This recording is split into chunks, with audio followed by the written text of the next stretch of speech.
What happens when a superpower engages in a conflict it doesn't fully grasp for a purpose it can't articulate?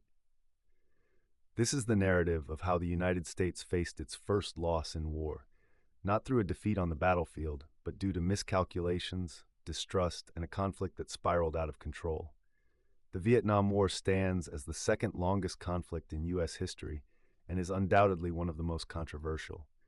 The clashes between the USFs and the South Vietnamese government on one side, and North Vietnam along with the Viet Cong on the other, stretched from the mid-1950s to the mid-1970s, extending into Laos and Cambodia.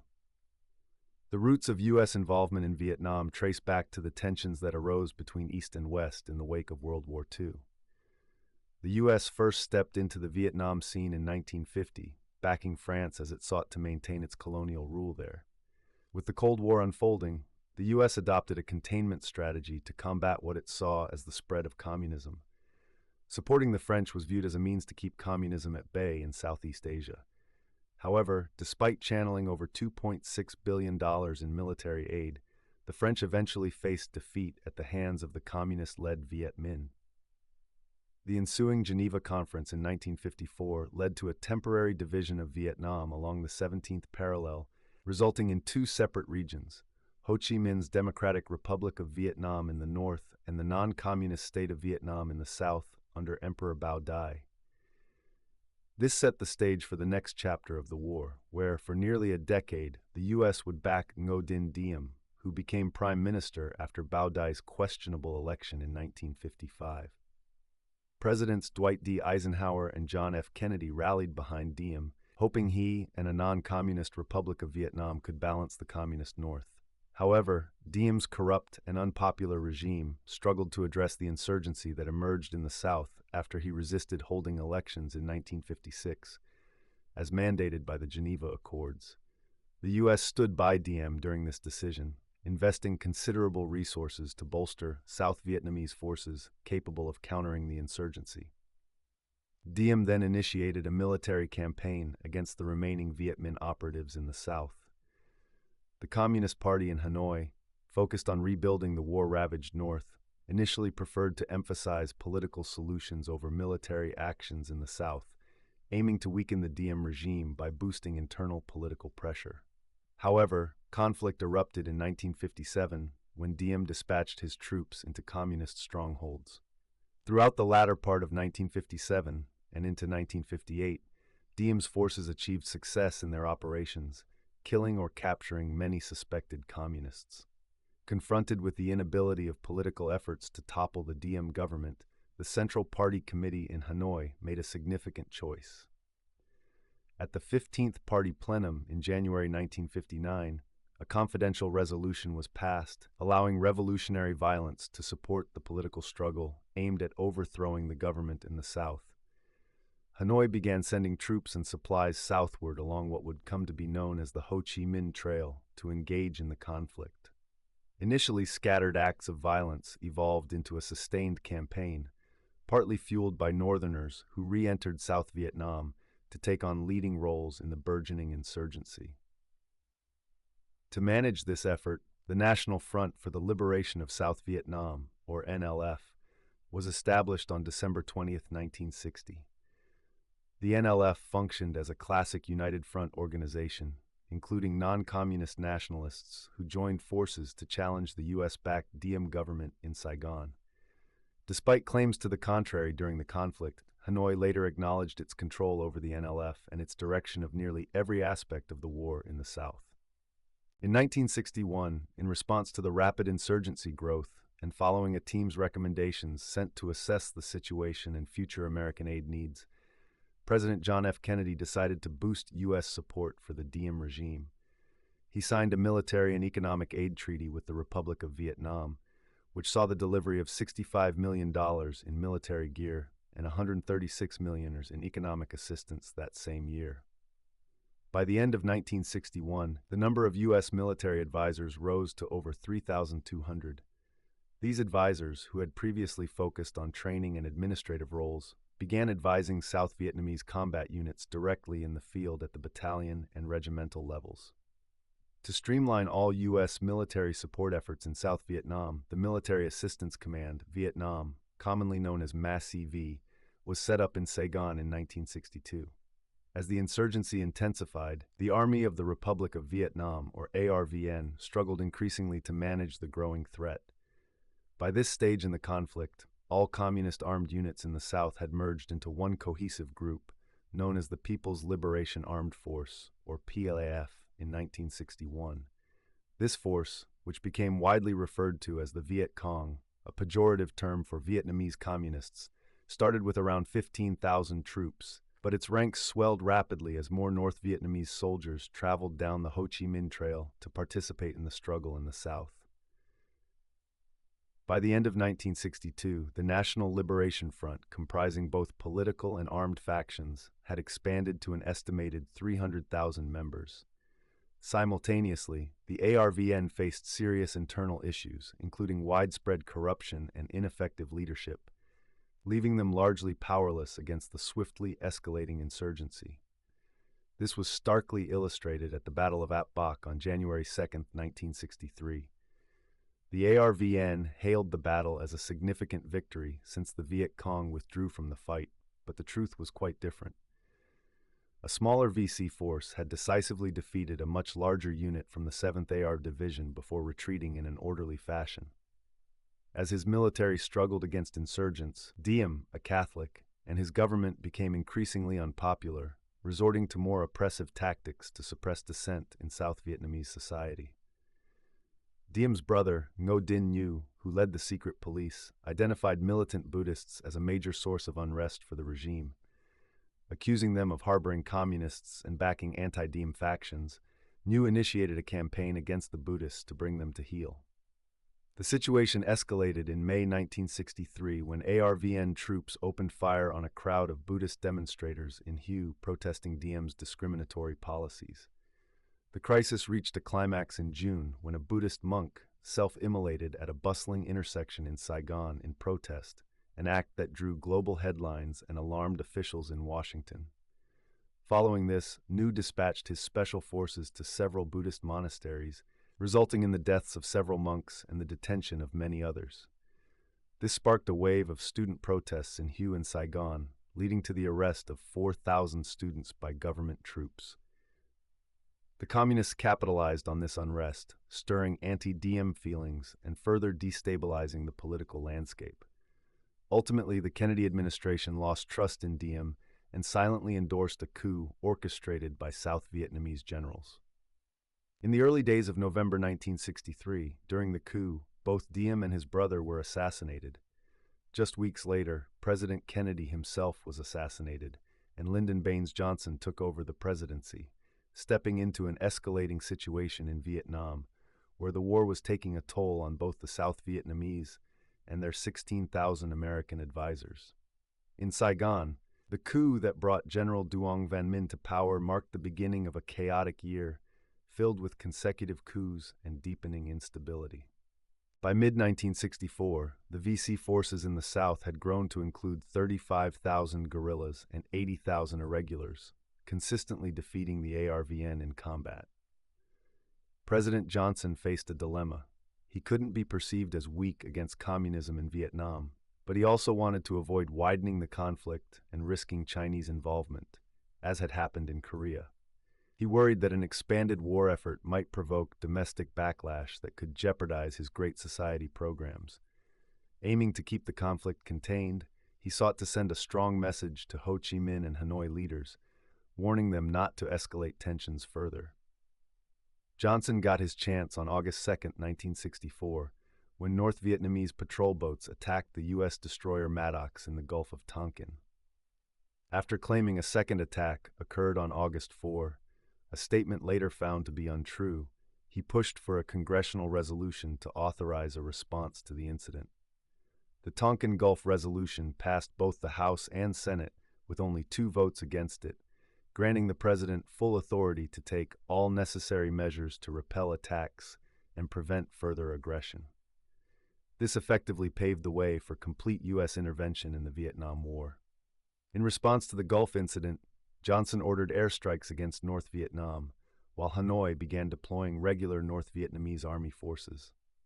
The North Vietnamese Army, known more commonly as the PHAVN, moved down the Ho Chi Minh Trail through Laos to support the insurgents in the south. Until this point, North Vietnamese soldiers had mainly served as reinforcements for the Viet Cong. However, the deployment of regular NVA units to the southern battlefield marked a significant shift in the conflict. The Army of the Republic of Vietnam, ARVN, struggled to combat the growing insurgency and now faced an invasion of regular troops from the north. In the latter part of 1964, the Communists intensified their assaults, targeting Bien Hoa Air Base, bombing American officer quarters in Saigon, striking ARVN forces in Tay Ninh Province along the Cambodian border, and taking over most of Binh Dinh Province on the north-central coast. In January 1965, following an attack by the Viet Cong on the U.S. base at Pleiku, President Johnson ordered retaliatory airstrikes against North Vietnam. By then, Johnson and his advisors had determined that American intervention was essential to prevent the Saigon government from collapsing. Intent on keeping the conflict limited and hoping to communicate with Hanoi, Johnson initiated a prolonged bombing campaign against targets in North Vietnam, known as Operation Rolling Thunder. He aimed for this operation to persuade Ho and his advisors to withdraw from the conflict in the south. Launched in February 1965, it would continue intermittently for the next 3 years, hindered by White House restrictions and a complex command structure, ultimately becoming one of the least effective air campaigns in history. Meanwhile, ground forces, the ARVN, continued to struggle against the communist onslaught. Compounded by combat inefficacy, the South Vietnamese forces were also plagued by rampant corruption and desertion. By the end of 1965, over 113,000 ARVN soldiers would abandon their units.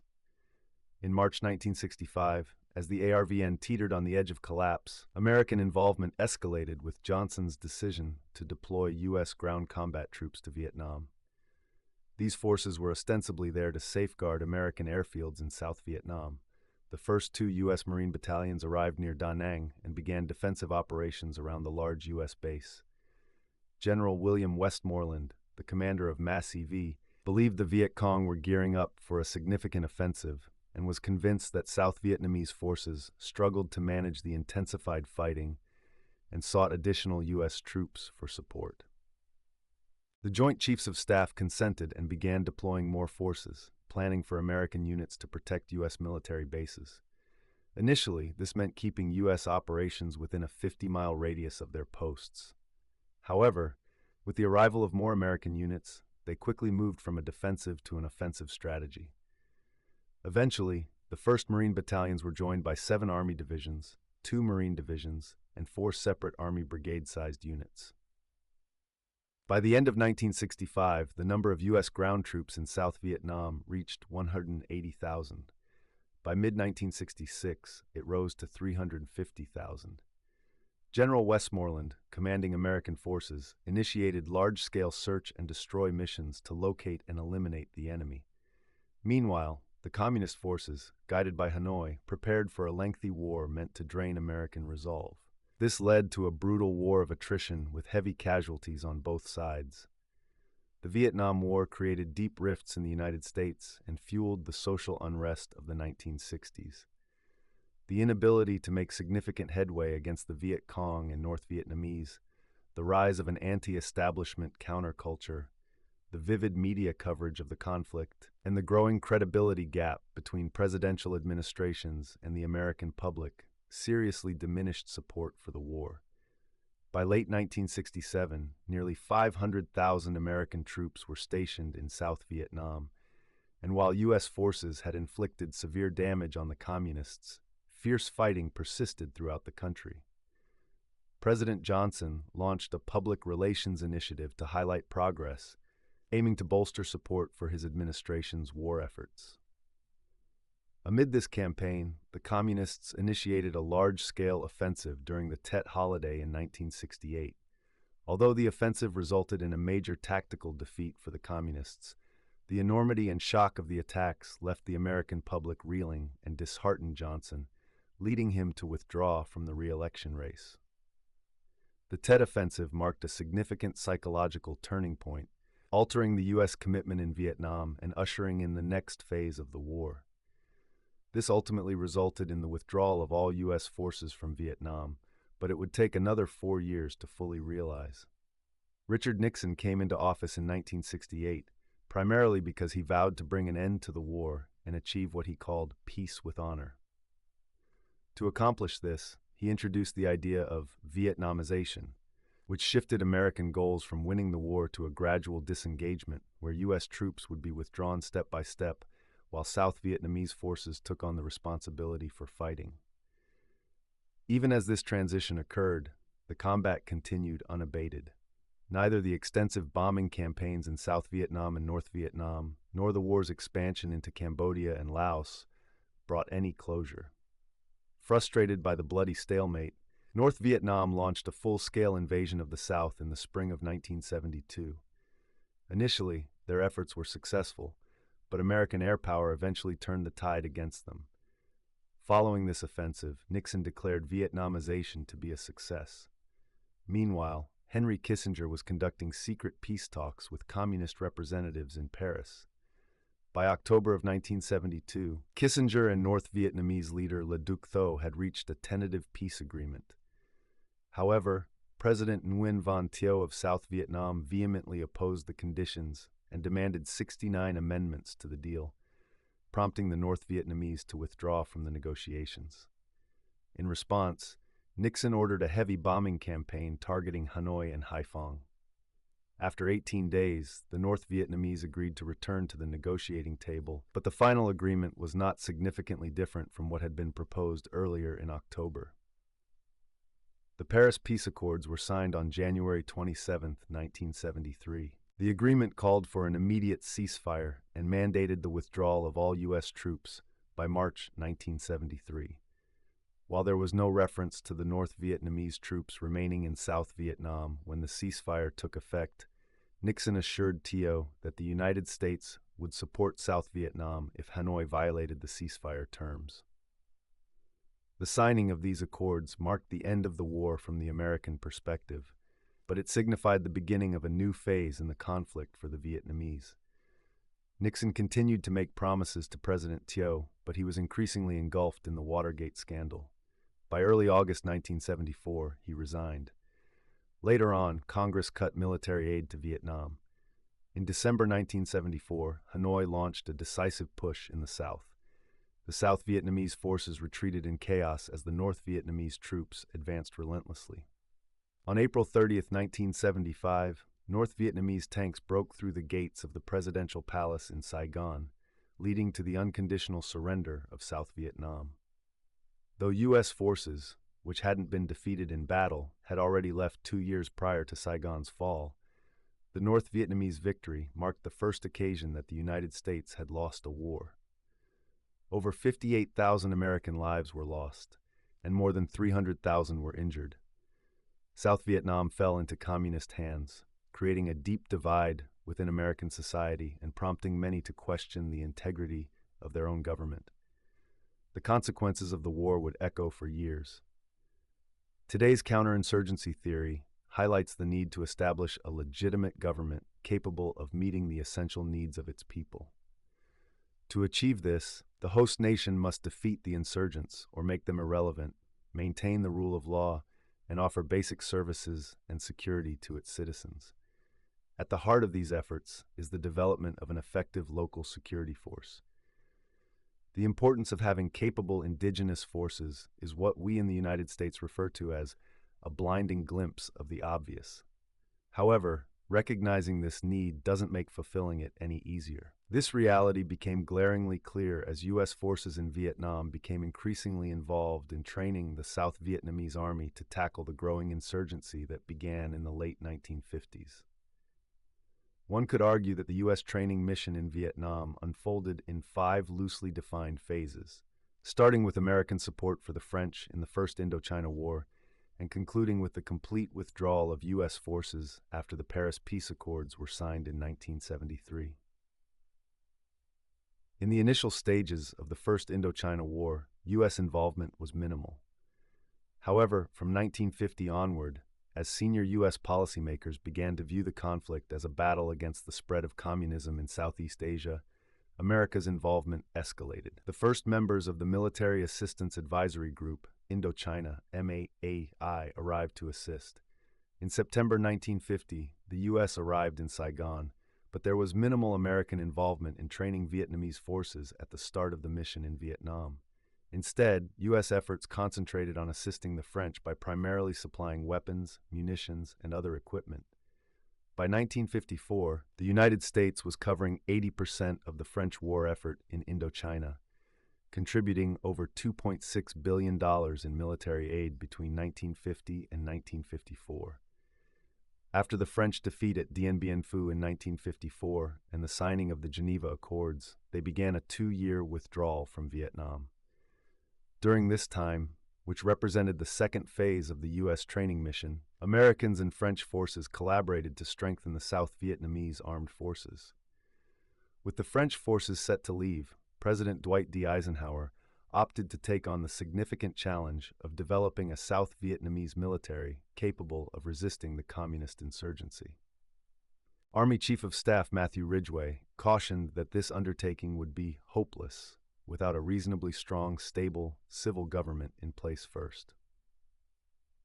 Secretary of State John Foster Dulles countered this view, arguing that assisting the Vietnamese government in reorganizing and training the National Army would be one of the best ways to build its strength.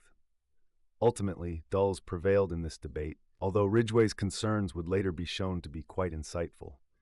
The main issue was that the Saigon regime, led by Ngo Dinh Diem, was plagued by corruption, nepotism, and inefficiency, while deep-seated social, ethnic, and religious divides troubled the countryside. These complications significantly hindered the efforts to build and train a capable South Vietnamese military to face the insurgency. With President Eisenhower's commitment to the training mission in Vietnam, Ridgway and the other Joint Chiefs of Staff agreed, and the effort to advise and assist the Vietnamese government in training military forces began to pick up speed. In February 1955, the Training Relations and Instruction Mission was established in Saigon. Initially a Franco-American initiative, TRIM aimed to create and train the South Vietnamese Army. In November of that year, it underwent changes to continue its mission. The Military Advisory Assistance Group, Vietnam, or MAV, was formed as the French withdrew by early 1956, effectively passing the responsibility of building the South Vietnamese armed forces to the Americans. With the French departure, the third phase of the U.S. training initiative commenced. The goal during this time was to establish a multi-layered security system in South Vietnam based on 3 main components. At the foundation would be the Self-Defense Corps, a part-time militia made up of local residents uniting to protect themselves against guerrilla attacks. Next, there was the Civil Guard, organized at provincial level to provide regional security and law enforcement duties. At the top of this structure would be the Army of the Republic of Vietnam, or ARVN. ARVN would be formed from what remained of the Vietnamese National Army, or VNA, which the French had created in 1950 from units that had previously acted as local support for the French Union forces against the Viet Minh. U.S. training advisors faced a significant challenge, transforming the VNA into a capable force that could defend the fledgling Republic of Vietnam against the rising insurgency. The VNA carried several serious issues. Many South Vietnamese viewed it unfavorably due to its past association with French colonial forces. Furthermore, the VNA was primarily organized into small units focused on non-combat roles, lacking experienced leadership, and the ranks of senior officers were highly politicized. Compounding the problem, the VNA was also plagued by corruption. By 1954, the VNA, which had around 150,000 personnel, was grappling with desertions and defections, leading to reports of a complete breakdown in combat effectiveness. It was on this precarious foundation that the Army of the Republic of Vietnam would be constructed. The first priority was to recover American equipment supplied to the French and Vietnamese forces and to help establish a reliable logistics system to support the new South Vietnamese Army. Thus, the Temporary Equipment Recovery Mission, known as TERM, was established in February 1956. This organization would operate under MAVI, focusing on logistics and providing a manpower pool to draw from, used as trainers and advisors. At the outset, a crucial question loomed over the formation of the new Army of the Republic of Vietnam. What type of army should it be? In the early days of the U.S. training mission in Vietnam, there was some attempt to prepare the South Vietnamese forces for community engagement and pacification. However, as the insurgency picked up steam, the focus shifted away from counter-guerrilla tactics and leaned towards preparing for the most severe threats: guerrilla main force units and an invasion from North Vietnam. The Military Assistance Advisory Group in Vietnam drew heavily from recent U.S. experiences in South Korea, where a conventional invasion by North Korean troops nearly led to the fall of the Republic of Korea. Consequently, the American training mission concentrated on developing a South Vietnamese military structure akin to U.S. Army light infantry divisions, designed to manage both internal security and resist a North Vietnamese invasion. U.S. tactical doctrine became the backbone for training these forces, effectively aiming to shape the ARVN to resemble the U.S. Army. There was a time early on in the U.S. training mission when a counter-guerrilla force might have been more effective in combating the fledgling insurgency. Yet ultimately, the ARVN was organized and trained to counter a potential external invasion from the PAVN, rather than addressing the actual conflict with the National Liberation Front. By 1959, there was growing recognition that internal subversion and the externally supported insurgency posed the most significant immediate threats. But this realization came too late to alter the primary goal of training South Vietnamese forces, which remained focused on building and sustaining a conventional military.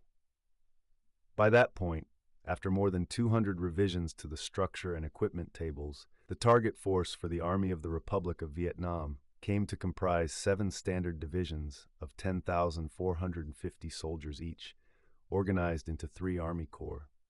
Beyond organizational matters, the more pressing challenge was to train the troops who would fill those units. By the end of 1959, the Vietnamese Army established a comprehensive service school and training system consisting of 18 schools and centers dedicated to both basic and specialized training. Annually, these institutions prepared around 20,000 soldiers. Additionally, a strong offshore program was created to offer individualized training for key officer and enlisted specialists at select U.S. schools, both within the United States and at a few international locations. While the U.S. training mission was successful in meeting individual training needs, collective and unit training faced significant challenges. Americans struggled to persuade the South Vietnamese military leaders of the importance of group training. Many of these leaders were political appointees who prioritized their careers based on political connections rather than military effectiveness. They showed more interest in internal political maneuvering than in the time and effort needed to build a capable military force. Meanwhile, the insurgency was on the rise. With the escalating demands of combating the insurgents, South Vietnamese forces often found themselves short on both time and personnel for collective training. The high operational requirements made it impossible to carry out effective training exercises for units already deployed, as most were committed to the field due to the ongoing war. There were attempts to relieve South Vietnamese forces for training by increasing the responsibilities of paramilitary forces for local security. However, the U.S. effort in Vietnam suffered from a lack of unified command, with limited military influence over the police and paramilitary forces, which were still managed by American civilian advisors. When these forces fell short of ensuring security in rural areas, the ARVN had to take on more internal security duties, further hindering its training and professional development and diminishing its ability to combat the Viet Cong. In addition to attempting to train South Vietnamese forces while they were engaged with the enemy, the U.S. training mission faced multiple significant obstacles, including the challenge of providing enough effective American advisors. It was a challenging task, as they were assigned to work alongside the South Vietnamese to strengthen their combat abilities. U.S. advisors, eventually assigned down to the battalion level, took on roles in training, managing staff operations, setting up logistics, and assisting in operational planning. Initially, these advisors were not allowed to accompany the ARVN forces during combat, but by mid-1961, as the insurgency's strength and impact grew, this restriction was relaxed. Besides those stationed at the main headquarters and operational divisions, advisors were also placed within the South Vietnamese Army Service School and training frameworks. Other advisors focused on the pacification efforts at the district level, while Special Forces teams were rotated in and out of South Vietnam to form mobile training teams, targeting specific South Vietnamese units and collaborating with the Montagnards through the CIA's Civilian Irregular Defense Groups program. To oversee the advisory initiative and manage the expanding U.S. training mission, the Military Assistance Command, Vietnam or MACV, was set up on February 8, 1962. However, even with this new command and an increase in training advisors, the mission faced significant challenges. A pressing issue was the difficulty in finding enough qualified American military personnel to serve as trainers and advisors. Many chosen for these roles had little or no combat experience, and few had any practical knowledge in counter-guerrilla tactics. Furthermore, very few spoke Vietnamese or understood Vietnamese culture. As a result, many advisors were not well prepared for such demanding roles, which limited the overall effectiveness of their efforts. Additionally, a significant hurdle to enhancing the training of the South Vietnamese Armed Forces was the shortage of qualified leadership within the ARVN, both among officers and non-commissioned officers. This issue stemmed from the rapid growth of the South Vietnamese military, which lacked a solid foundation of experienced leaders to rely on. While the Americans aimed to elevate the combat capabilities, while the South Vietnamese forces were busy with their own strategies, the other side was also gearing up. When Hanoi recognized that South Vietnamese Premier Ngo Dinh Diem wouldn't hold the elections outlined in the 1954 Geneva Accords, Ho Chi Minh and his associates chose to take up arms to achieve a unified, communist-led Vietnam. By the end of the 1960s, there was a significant rise in the size and strength of the insurgency, which was getting support from outside the country. Despite increased efforts from advisors, by 1963, South Vietnam was facing serious troubles, both on the battlefield and politically. The South Vietnamese military was often outmatched and defeated, and the Diem regime was plagued by incompetence and heavy-handed tactics. A notable example of this was the Battle of Ap Bac in January 1963, where a smaller, outgunned Viet Cong force dealt a striking defeat to the 7th ARVN Division. This was just one in a string of losses for South Vietnamese forces. In November 1963, the situation escalated when several of Diem's generals executed a coup on November 1st, leading to the assassination of Diem and his brother. Just 3 weeks later, President Kennedy was assassinated as well. Under Kennedy's administration, the number of U.S. personnel in Vietnam surged to over 160,000, yet the political chaos severely hampered the effectiveness of the South Vietnamese forces, yielding little real progress against the insurgency. In Washington, the new president, Lyndon Johnson, pledged to continue his predecessor's approach to Vietnam.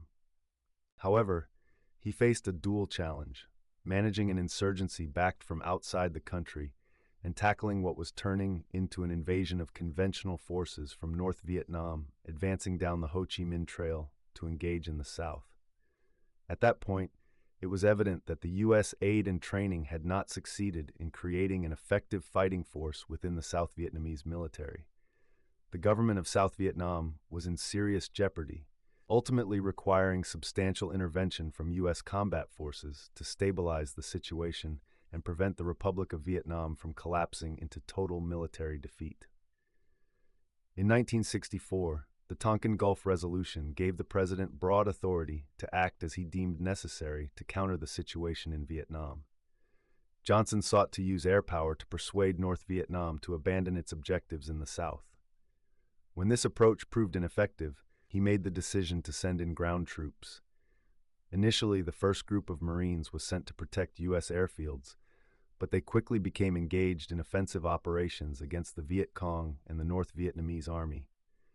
This deployment was soon followed by more American ground forces.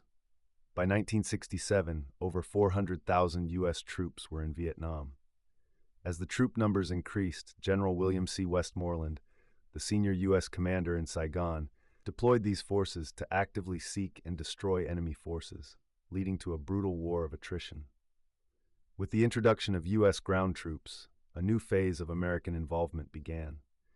The focus of the Military Assistance Command, Vietnam, or MACV, shifted from training South Vietnamese forces to conducting combat operations against the Viet Cong and North Vietnamese Army. The South Vietnamese Army was increasingly sidelined, tasked primarily with maintaining security for civilians. By 1966, the troop buildup had overshadowed what had once been an advisory role, making training efforts a secondary priority. Historian Jeffrey J. Clark noted that the training of South Vietnamese forces had essentially become a supplement to the operations of larger American combat units in nearly all areas. American advisors continued their work, but as the emphasis on advisory roles diminished, they faced resource shortages. Combat units received priority for manpower, leaving advisory teams often undermanned and filled with personnel who didn't meet the necessary qualifications for their roles, such as rank or experience. By 1968, MAPV had roughly 2,500 fewer advisors than it was authorized to have. In this context, the main criterion for being assigned as an advisor often boiled down to availability for overseas deployment, with little to no screening process in place. The prevailing belief was that any Army officer could fill the advisor role. Many of the individuals chosen to serve as advisors had received minimal training in the government, politics, or recent history of South Vietnam. Although most advisors put forth great effort to achieve their mission, they faced numerous challenges. They found themselves in a foreign culture with few guidelines on how to navigate it. As one advisor remarked later in the war, Americans and South Vietnamese lived in two different worlds. Part of the issue was the language and cultural barrier between us, a barrier that was nearly impossible for the advisor to overcome. It quickly became clear that there were additional systemic issues within the U.S. advisory program. Beyond the previously mentioned problems, the one-year advisor tours, which often resulted in even shorter stints actually working with South Vietnamese counterparts, led to a revolving door of advisors. This situation created too much instability and hindered the establishment of trust and rapport, which in turn affected the development of the advised units. Moreover, these short tours left advisors with little chance or motivation to address long-term challenges. The entire advisory effort fixated on immediate combat effectiveness of small units instead of dealing with the deeper systemic issues, such as leadership, command structure, professionalism, and the elimination of corruption.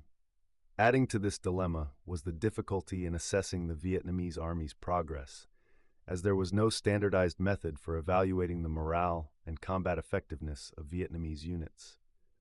While advisors attempted to navigate these obstacles, they continued to operate in the background as the main focus of U.S. efforts remained on the larger conflict with the Viet Cong and North Vietnamese Army. As for the South Vietnamese forces, they continued to struggle with inadequate training. The rising enemy activity made it nearly impossible to withdraw forces for training. Leadership remained weak, and corruption persisted, while combat readiness suffered due to high desertion rates. Efforts to enhance leadership saw only limited success. One senior U.S. advisor noted that the South Vietnamese officer corps seemed to lack aggressiveness, leadership ability, and a full professional commitment to their role. In 1968, the Communists initiated the Tet Offensive, catching everyone off guard. Intense battles erupted across South Vietnam. After recovering from the shock, the Allied forces responded effectively, and the Viet Cong suffered significant losses as the fighting continued into the fall. Surprisingly, despite its many existing issues, the ARVN held up and generally performed admirably. While the Tet Offensive had specific tactical implications, it ultimately became a decisive psychological triumph for Hanoi and marked the end of Lyndon B. Johnson's presidency. In November 1968, Richard Nixon won the presidential election, and once in office, he launched a policy he termed peace with honor. This strategy had four key elements: Vietnamization, shifting the war's responsibility to the South Vietnamese. A renewed focus on pacification, the withdrawal of U.S. troops, and secret negotiations led by Henry Kissinger with North Vietnamese leaders in Paris. The announcement of Vietnamization in June 1969 marked the beginning of the final phase of U.S. advisory efforts in Vietnam. Over the next 4 years, MACV began to transition away from large-scale U.S. combat operations toward activities aimed at enhancing the South Vietnamese capability to take charge of the war as American forces were gradually withdrawn. This period saw increased mobilization in South Vietnam, which led to an expansion of territorial security forces and the growth and modernization of the South Vietnamese regular forces, placing even more demands on U.S. training initiatives. Handing over the war's responsibilities to the South Vietnamese was a significant challenge for Gen. Creighton Abrams, who succeeded General Westmoreland as commander of MACV. He had to bolster the combat abilities of the South Vietnamese armed forces while simultaneously engaging in the war, even as the necessary support for the Vietnamization process and the advisory corps was continually being reduced. Training the Vietnamese, while theoretically prioritized throughout the conflict, had in practice been largely neglected since the introduction of U.S. ground forces. As the Vietnamization process began, orders were issued to hand over the fighting responsibilities to the South Vietnamese armed forces. This prompted MACV to concentrate on enhancing training and advisory efforts. In the urgency to bolster the South Vietnamese capabilities while U.S. troops were being withdrawn, the number of advisors assigned to training surged. In 1969, the field advisory teams grew from around 7,000 to 11,900, and then further to 14,332 in 1970. This expansion included additional advisors for the Civil Operations and Rural Development Support Pacification effort, tasked with training the regional and popular forces, who, with the exit of U.S. troops, needed to take on greater local security responsibilities, while the ARVN focused on fighting against the PAVN and remaining VC main forces. In addition to more advisors being integrated into corps and combat units, there was also a notable rise in advisors at the RVNF training base, aimed at enhancing the training quality for South Vietnamese forces. By the close of 1972, the RVNF was set to become the largest and most advanced military in Southeast Asia. However, even with top-notch equipment, success hinged on whether the soldiers, sailors, Marines, and airmen were trained to use it effectively and equipped with the leadership and motivation to apply it in real combat situations. Despite the new policies, the push to improve South Vietnamese training remained a challenging endeavor. By early 1968, the ARVN's training framework consisted of 56 centers of different types and sizes, including 9 national training centers, excluding the Airborne and Marines, who had separate facilities, and 37 provincial centers. MACV, through its training directorate, provided U.S. advisors at RVNF schools and training facilities, aiding commandants in developing and executing training programs. As mentioned earlier, Vietnamization officially started in 1969. The South Vietnamese forces faced their first significant challenge in the spring of 1970 when 50,000 South Vietnamese troops joined 30,000 U.S. troops for an invasion of Cambodia. During this operation, the South Vietnamese, partnered with their American advisors and fighting alongside U.S. forces, performed admirably. However, in the significant test that followed in 1971, the South Vietnamese struggled. In February of that year, Nixon and South Vietnamese President Thieu deployed 17,000 South Vietnamese troops into Laos towards Chapon along Highway 9, aimed at enemy base areas and critical locations on the Ho Chi Minh Trail. This marked the first true test of Vietnamization, as the South Vietnamese forces would engage without U.S. ground troops or American advisors alongside them. The operation began fairly well, but the North Vietnamese quickly countered, sending 4 divisions against the troops from the 1st ARVN Corps. By April, the South Vietnamese were retreating back to their homeland in chaos. Despite President Nixon declaring Vietnamization a success, the performance of the ARVN during Lam Son 719 showed that much work remained. Encouraged by the events in Laos, the military committee in Hanoi chose to go all out. On Good Friday, March 30th, 1972, the NVA launched a substantial three-pronged offensive, with 130,000 troops assaulting Quang Tri in the north, Kon Tum in the central highlands, and An Loc, merely 65 miles from Saigon. This assault was marked by intense conventional warfare, including tanks, SA-7 Strela heat-seeking missiles, and a variety of advanced weaponry acquired from China and the Soviet Union. The fighting was fierce, and the NVA ultimately captured Quang Tri. Nevertheless, in the end, the South Vietnamese forces, supported by their American advisors and a significant U.S. air campaign, managed to hold Kon Tum and An Loc against relentless attacks and even recaptured Quang Tri in September of that year. Nixon achieved the victory he sought and subsequently declared Vietnamization a major success, giving him the justification for the U.S. withdrawal from Vietnam. In brief, by early 1973, the Paris Peace Accords were signed, and all U.S. troops withdrew by March 31st. However, for the Vietnamese, the war was far from over. It continued to rage for another 2 years. The South Vietnamese, lacking the promised support from President Nixon, who would eventually resign in disgrace, held on throughout 1973 and into 1974, but then everything fell apart. When the North Vietnamese launched their final significant offensive in March, by 1975, the South Vietnamese lacked both the resources and the determination to overcome their adversaries, resulting in their defeat in just 55 days. Ultimately, it was not the insurgents who brought down the Republic of Vietnam. It was the main forces of the People's Army of Vietnam, executing conventional military operations that led to the fall of Saigon. While it's fair to say that the United States shares significant blame for this outcome due to its failure to deliver the promised military assistance, it's equally true that the South Vietnamese forces were unable to withstand the North Vietnamese onslaught. Given the extensive resources, lives, and efforts the U.S. invested in building strong local forces in South Vietnam, it's only natural to question what went wrong. There were some successes in the U.S. efforts, notably the increase of South Vietnamese forces from 150,000 in 1956 to over 1 million by 1973. Initially, the South Vietnamese managed to hold on for a while after American troops withdrew. However, when faced with the final North Vietnamese offensive, they ultimately fell short. So, why did the Republic of Vietnam's armed forces perform so poorly in 1975? To find an answer, we must return to the beginning. The first major error was the flawed assessment of the threats facing the Republic of Vietnam during the 1950s.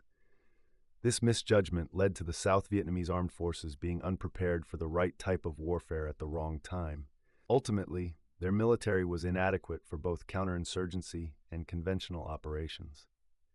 During the period when the conflict was largely an internal insurgency, U.S. training efforts often missed the mark and proved largely ineffective. The U.S. military was slow to prioritize true counterinsurgency tactics that combined military and political strategies, instead focusing on traditional infantry training for the South Vietnamese. If the U.S. had gained timely and detailed knowledge of the enemy forces in the early days of the conflict, it could have established the right priorities to assist the South Vietnamese military in facing the actual threats of that time. Adding to this challenge was the fact that, from the outset, U.S. government agencies in both Washington and Saigon were not organized or coordinated effectively enough to plan and manage the enormous task at hand. Sensitive and interwoven programs were imperative in the context of Vietnam. When it came to unifying efforts against the insurgency, however, such unity was absent. This became evident through the conflicting actions of the U.S. military, which aimed to strengthen the South Vietnamese military, and U.S. civilian officials focused on nation building. This disunity significantly hindered security in the countryside, and genuine collaboration was not truly realized until CORDS was formed in 1967. The training initiative also lacked direction. With the arrival of U.S. combat troops in 1965, efforts to support the South Vietnamese forces became secondary and suffered from inadequate resources. The ARVN were confined to pacification security tasks, while U.S. forces engaged the Viet Cong and the Pa Ven. When Vietnamization began in 1969, the focus shifted back to enhancing the South Vietnamese military capabilities. but it was too little, too late.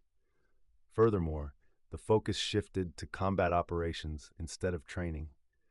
As the South Vietnamese military took on greater responsibilities, they found themselves in the field more frequently and training less.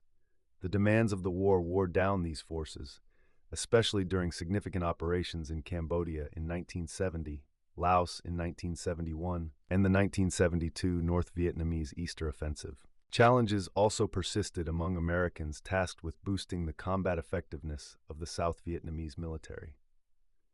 To build a successful advisory effort, it's crucial to select and train the right individuals who can meet the specific needs of the mission. Not everyone possesses the necessary training, experience, maturity, and temperament to be an effective advisor. Choosing officers and non-commissioned officers for advisory roles requires a careful process to ensure the right fit for these vital positions. In a 1965 RAND study, Gerald C. Hickey outlined the essential traits for effective advisors: professional competence, adaptability to foreign cultures, the ability to collaborate with locals, and language skills. He also suggested that those chosen for advisory roles should be volunteers. He also highlighted that while some skills for effectively working with foreign nationals can be taught, it's only to a limited extent. Once the right individuals are chosen as advisors, a thorough training program is necessary to prepare them for the cultural challenges they will face. This applies whether the culture in question is Vietnamese or Afghan. The training should cover areas of the culture that the advisor is least familiar with, such as customs, traditions, history, religion, and government. This was not consistently the case during the U.S. involvement in Vietnam, which hampered the training mission. Timing is essential and directly impacts the success of the training mission when working with local troops. The U.S. experienced in Vietnam that the one-year stint for training advisors, initially set at 11 months during the early advisory efforts, often restricted the average advisor's effectiveness. 12 months simply didn't provide enough time to build the rapport and trust necessary for fostering meaningful improvements within the advised unit over time. Advisors' tour lengths should be adequate to ensure the job gets done properly while maintaining continuity. Time is also vital at the strategic level. In Vietnam, although an established army existed, the advisory mission to enhance the ARVN's capacity and capability required a significant time investment to yield any results. When engaging in advising another nation's defense forces, the United States and the Army must be ready to commit to this effort if there is any hope of genuinely addressing the long-term challenges in cultivating effective local forces. While all these factors are crucial, two stand out as particularly influential. It's essential to acknowledge the South Vietnamese role in this process. In Vietnam's case, the foundation that the South Vietnamese armed forces were built upon, the VNA, was fundamentally flawed. As previously mentioned, the forces of the Republic of Vietnam suffered greatly from a lack of leadership at all levels, especially among senior officers. Those in authority failed to recognize the vital importance of training, which contributed to their challenges. The cycle of inadequate training and ineffective combat performance persisted. U.S. training advisors demonstrated their skills in instructing foreign personnel and units on technical competencies. However, they struggled when it came to political military guidance, largely due to their lack of relevant experience and education. A significant shortcoming was the failure to establish a robust and dependable leadership backbone within the ARVN. A post-war assessment noted that, considering the social foundation, the military's political involvement, and the backgrounds of military leaders, the chances for success in developing effective South Vietnamese military forces were slim. Another crucial factor in the U.S. training mission's eventual failure was the deliberate decision to model South Vietnamese forces after U.S. forces. It's common to shape an emerging nation's organization and training in one's own likeness, but this approach becomes challenging if the underlying assumptions are flawed during the conflict. Adopting American doctrine for organizing and training South Vietnamese forces overlooked Vietnamese culture and their unique approach to warfare. This oversight affected how well the advice resonated with the South Vietnamese and their readiness to implement it.